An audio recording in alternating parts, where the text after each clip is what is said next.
Let's talk some toys in here. What's up, everyone? Today is the Man Child. Alright, so today for review, I wanted to go over my box Dungeons & Dragons Xanathar figure. So I was on some of my toy hunts online, and I come across these Dungeons & Dragons figures that are part of the Golden Archive series and made by Hasbro.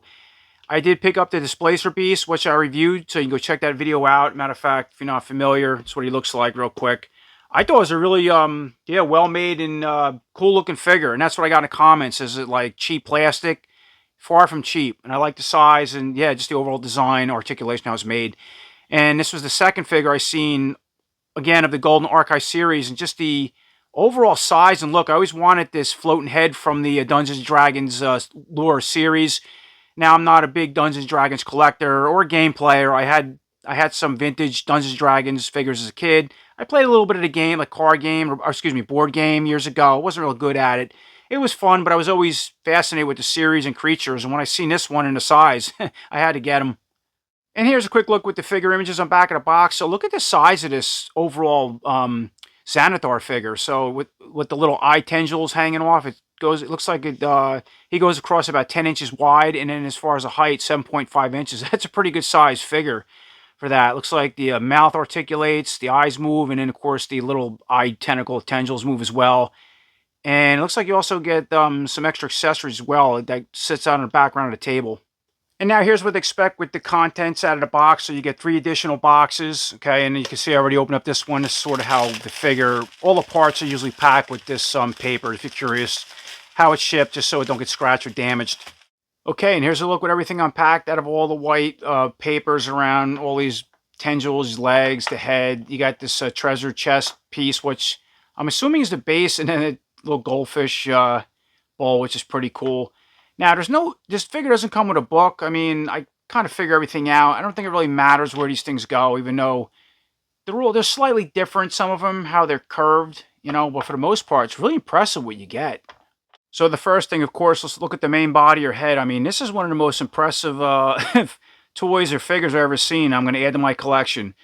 And again, even though I'm not really a Dungeons and Dragons collector, as I just collect the stuff to mix in my horror monster collection. But look at that. Look at the detail. Now, you can see the main eye. So it does go left to right. There's a little switch in here. See that? So check that out. If you push it back, the eye will go, to the right, looking at the forward right side. And in the middle. And it just moves all around by rotating this switch. You can actually spin it. I'm sorry. So check that out. And go up, down, just spin all around. That's really cool. And taking a closer look inside the mouth, like even the tongue, it's like it's a separate sculpted piece. I don't know if it moves. No, it's just sculpted in there, but look at the teeth are incredible, really sharp. Now he has the ring, the ring piercing coming out off the lip there, and then it is fully articulated, so it close, all the way shut all the way closed like that, and open up as far as it's gonna go. But just an incredible piece.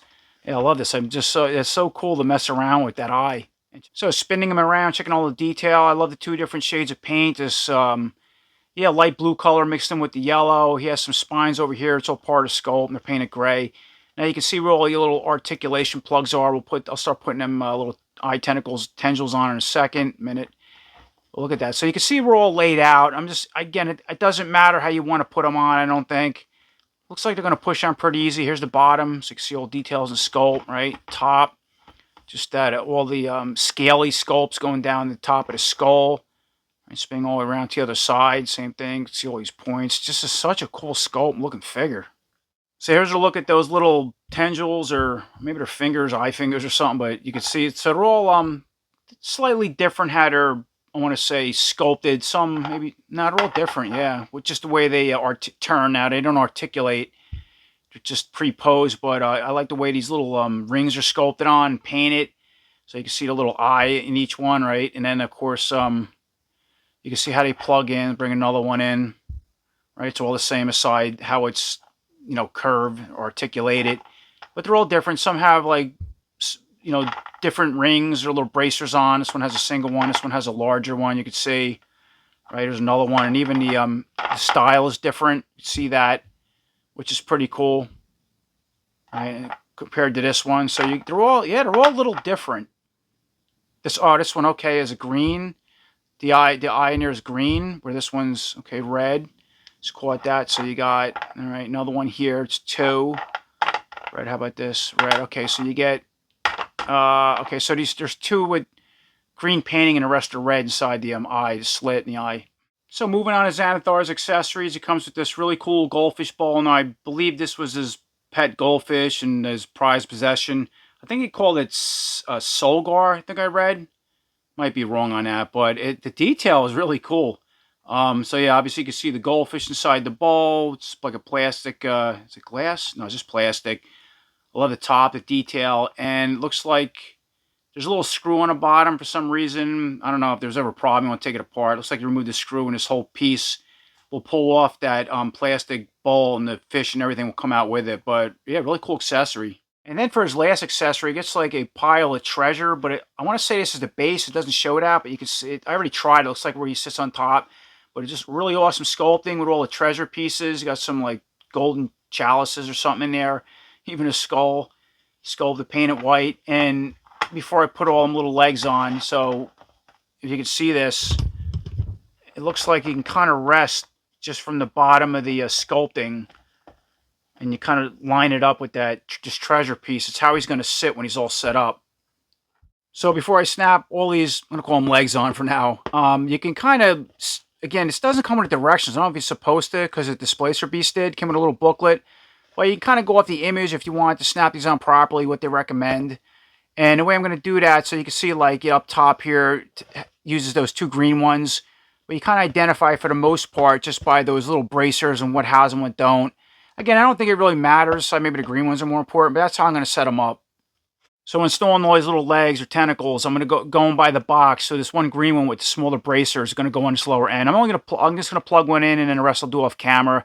Just want to see how they plug into these pegs. So it seems like they're soft enough by moving them back and forth. You don't have to heat them up. And now with that one on, yeah, you have a lot of articulation. I mean, you can spin all around. And of course, you can see how the pegs can articulate all over the place, up and down, and twist all around.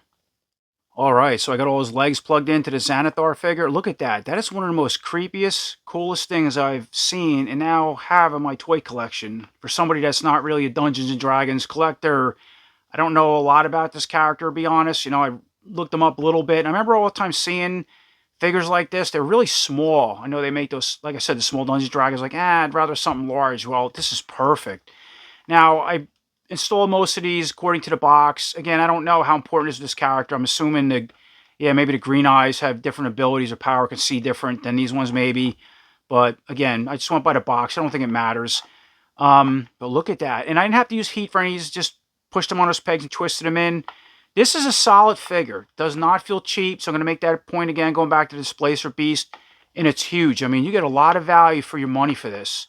So everything from the teeth, just that it has a fully articulated working eye in there, right? And the jaw articulates, the details, and all of these. I mean, even once they're in, the way they spin, articulate, every one of them, right? So we'll go over them real quick.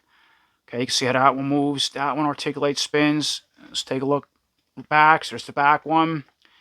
It's vision all around, could spin. This one here, up and down, fully articulate. Same thing with this piece here. Oh, see that one. Sorry, that one a little loose. But yeah, really cool. I mean, it's just one of the most impressive things I've seen yet. And there's a view from the top with everything, right? This upside down, spinning back around. So now let's take another look, going all the way around them. Those little legs on. So moves too. And now with everything on, let's bring in that little treasure base again, I'm going to call it. So yeah, it looks like you can see where this end's kind of higher. I'm just guessing here. It kind of holds them.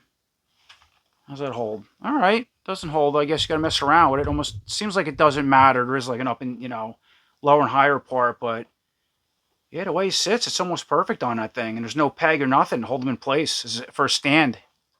Now bringing in that little goldfish piece, like on a box. All right, checking that out.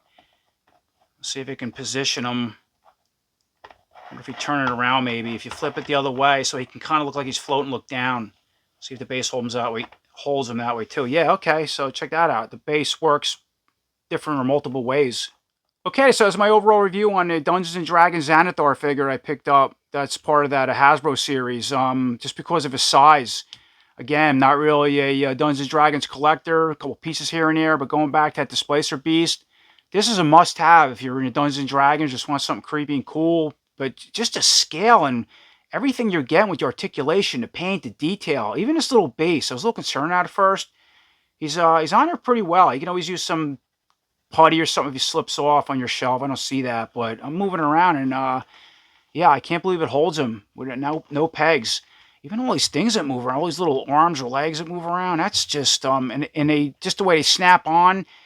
And again, I'm going to just say this one last time. It's a solid figure. It does not feel cheap. Doesn't feel like anything's going to crack or split, or just the paint, everything. I mean, what an awesome pickup. I'm glad I got him. So hopefully this answers all you guys' questions in this kind of stuff, or want something creepy and cool for your monster or NECA, horror collection. I appreciate everybody watching. Until next time, take care.